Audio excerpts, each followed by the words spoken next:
Hey, look at this blue recovery screen here when the computer starts up. The client tried to update Windows, and when he restarted the computer, it was already like this. Windows wouldn't start after this update attempt. This is something that can happen after a failed update.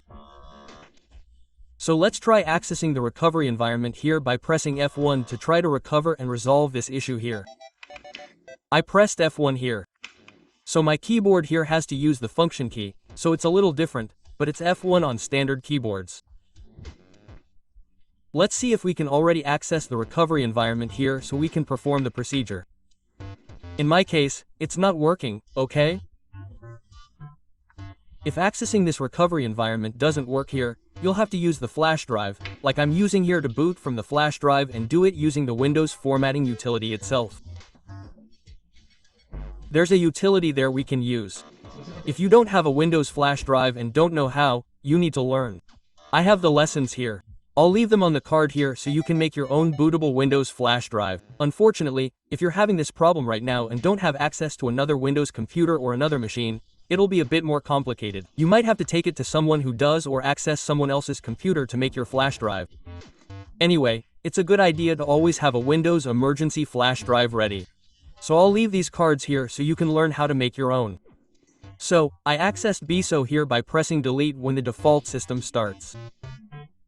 I'll then access the flash drive here so we can access Windows and access that recovery environment. My flash drive was created here by Ventoy, so I access the systems I have on it, the ISOs, but I'll enter Windows 10 here. If I'm not mistaken, this system is the one on this computer.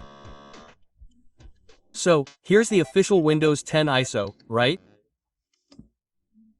We just need to access the utility there to search for System Restore.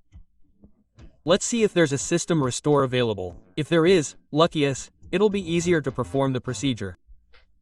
If not, we'll have to try another alternative to recover this Windows startup. Here on this little screen, we'll go ahead and here we'll repair computer. That's all we need the flash drive for. So, to be able to access this option here, which is this little menu, if F1 wasn't working there, it would access a screen like this. And on this screen here, troubleshooting, we have this option here, startup repair. Let's see if this will work. Sometimes it can recover the startup there, but not in all cases, okay? It depends on your luck. In my case, it didn't work. So we go back to that Windows repair screen. And now we'll select another option there to see if it works. On this screen, everyone, you'll select troubleshooting, and here you'll select command prompt. On this little black screen, you'll type the commands. The first command you'll use is disk part. Press enter and wait a moment. It will open the disk management utility. Now, you use the list space disk command to list all storage drives. In my case, here, there's only the flash drive and the main drive. So, the one with the most space here is the main drive. I'll use select space disk space 0, because in this case, it's 0, which is my main drive. Then I'll use list space partition. It will list all the partitions on this drive. In my case, here, the system is on partition 1. So, I'll use select space partition space 1, okay? Normally, this partition will always be 100 megabytes in Windows, okay? Then I'll use assign space letter. And then any letter from F onward will be available, okay? I'll use V to avoid the risk of overlapping with another letter already in use. So I press enter and use the exit command and enter as well.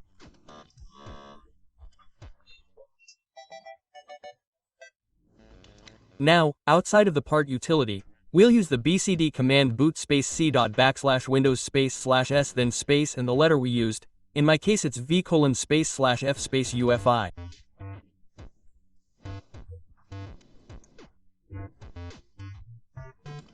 I'll leave all these commands in the description here to avoid mistakes. Press enter and that's it, the procedure is complete. Command exit and enter to exit the CMD. Now, when you select continue there, it will restart Windows and your problem will probably be solved. Waiting here for the system to restart. And that's it, it started normally. Now the blue screen no longer appears at the beginning, as was the problem in our case here. So, I hope the video helped. And if you need the Windows Baratina activation key, I'll leave it in the description here, very accessible for you. If you like computers, subscribe to the channel and leave a like to strengthen. Big hug, see you next time.